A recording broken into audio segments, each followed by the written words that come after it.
When I was a child, I always dreamed of being a nurse. I went to a vocational high school and my major was childcare development. My senior year, we had an opportunity to do an internship. I had a choice of dealing with children versus dealing with seniors, and I chose the seniors. And from that moment, the seniors are my heartbeat. What made me really fall in love with seniors is I had a great grandmother live to be 116 years old. And just to see her in my lifetime, and she wasn't mobile at the time, but just to get things for her because it was just a blessing just to help her. So, my passion for seniors is first and foremost my passion in nursing. I love hospice. My first experience in a hospice is when I was able to note when a person was going through their change of life. It was like they were transitioning, and how I was in tune with that. And the family was so exhausted, from standing over their loved one.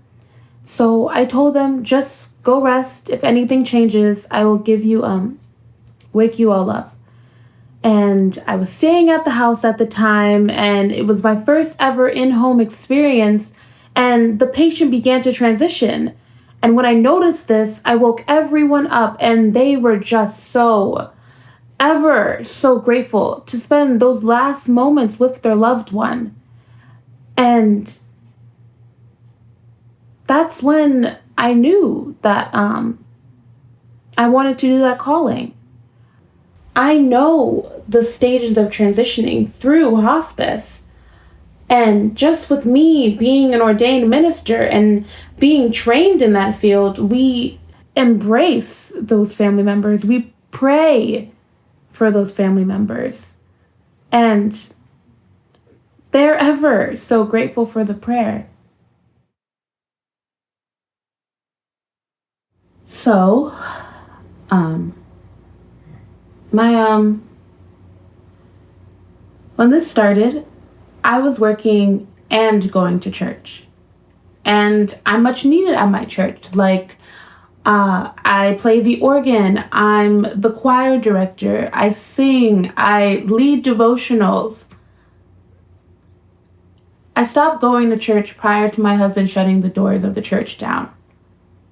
So, the pastor's wife stopped coming to church. And it was it wasn't hard because I knew that God was dealing with me concerning it because I was being mindful. I'm dealing with sick patients every day, and I said I didn't want to be at both places, so I chose work. To continue to work and use Zoom to watch services versus being inside the actual sanctuary. My husband thought I allowed fear to grip me. I'm like, no. And he really had a talk with me. And then when he later on, a few weeks later, saw that someone did catch COVID, one of our congregants, and he's still battling with it. And then he decided to shut the doors of the church down. And that's when I said I didn't want to be at both places because I personally am around a lot of people. That was my difficult moment of, being received from my congregation as well as my husband, which is the pastor. That I chose to continue to go to work versus continuing going to church. During this pandemic, my coworkers text and call. We call each other, check on you being careful? You all right? Because there was a period in a time here in Philadelphia where people were attacking essential workers, thinking that we were giving it to the world. I don't know if you heard that, but they were attacking people, attacking us in uniform. Um, this has been this has been a time I don't ever want to repeat again. Ever in life.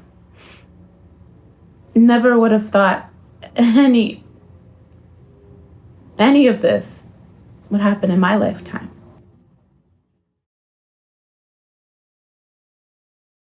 Um, just looking for normalcy again. I just want it all to be over with. What I learned from is that you appreciate normalcy. You appreciate family. You appreciate especially even down to the food. You appreciate. I would just, have a great appreciation to everybody. People that serve you in the restaurant, people that work in the grocery store, people that take care of you. And just to be in this day and time that we're living in, just to say everybody is important. Everything is important. Oh my gosh, just appreciation across the board. I believe we can accomplish it. We just gotta have like-minded people. And I kind of like the protest of, of course I even spoke in a sermon, All Lives Matter, but appreciation to everybody. We should be mindful that we are all important. And that we're gonna get through it. I it's just that my heart's so full, we'll be able to reach it and spill on over from state to state and country to country. We're not an island by ourselves. We need one another. I need you and you need me. And when we realize that, we can get it accomplished. Because I'm often told I'm needed, and it feels good to know that I'm needed. Because I know I need people. I need doctors. I need nurses. I need the eye doctor. I take off these glasses. It's like, well, where did everything go? Yeah, so I need people. I need food. I need the grocery store. I need to eat. Yes, so we just need one another.